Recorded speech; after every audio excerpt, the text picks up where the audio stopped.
Live from the campus of Washington and Lee University, this is a Channel 18 Rockbridge News Update. Good afternoon and welcome to today's Rockbridge Live Update. I'm Jin Nee. Former President Barack Obama is joining Terry McAuliffe on the campaign trail for the end of the governor's race. The McAuliffe campaign announced that Obama will join him in Richmond on October 23rd to mobilize Virginians during the early voting process. Obama supported Governor Northam in 2017. First Lady Joe Biden and former Georgia gubernatorial candidate and activist Stacey Abrams are set to join McAuliffe this weekend in Northern Virginia. Former President Donald Trump has endorsed Glenn Youngkin, but has not visited Virginia. Members of the House are voting today to approve a short-term lift of the nation's debt limit. This will ensure the federal government can continue paying its bills into December, when they must revisit the issue. The $480 billion increase in the country's borrowing ceiling cleared the Senate last week. President Biden is expected to sign it into law following House approval today. A mother who lost her daughter to COVID-19 last month shared a stern message at the school board meeting in Chesapeake yesterday. Nicole Sperry says the illness progressed very quickly for her healthy 10-year-old daughter, Teresa.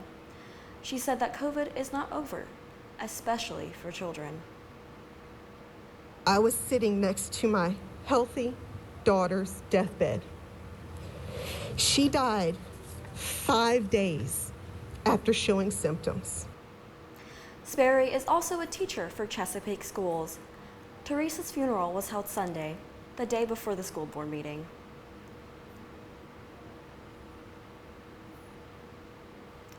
Vice President Kamala Harris promoted the Biden administration agenda today at the National Congress of American Indians 78th Annual Convention.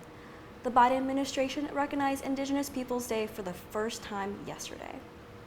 She mentioned the challenges and struggles faced by Native American communities on a number of fronts.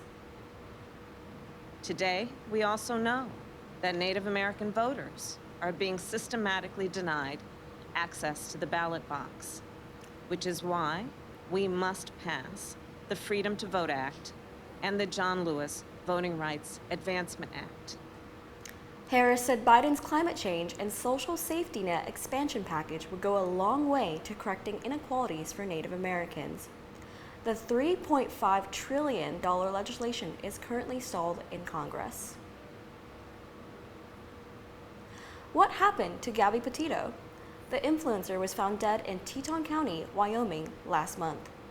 An autopsy report released today said her cause of death was strangulation. CNN's Britt Conway reports her family thinks one person has all the answers, if the police can find him. But other answers might not come until police find her fiancé, Brian Laundrie, who returned home to Florida from their cross-country trip without her more than a week before she was reported missing. Then he went missing too. Laundrie's parents say he told them he was going to a Florida nature reserve. Police say they'd been monitoring him as best they could before he vanished, but at that point, Laundrie hadn't been charged with anything.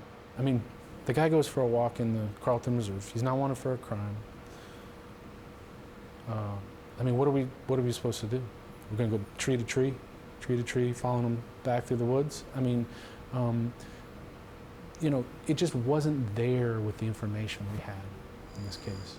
Now, Laundrie is the subject of a federal arrest warrant accusing him of using someone else's debit card.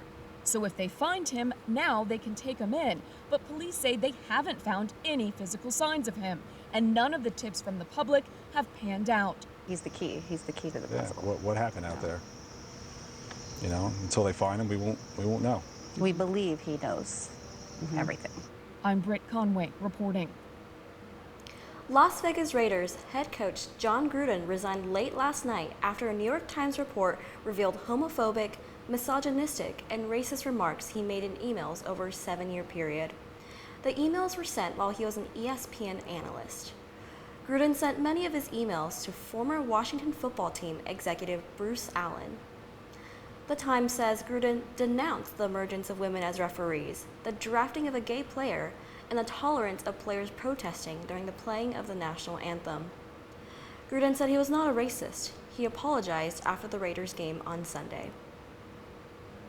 Rockbridge area youngsters can register now for basketball and wrestling.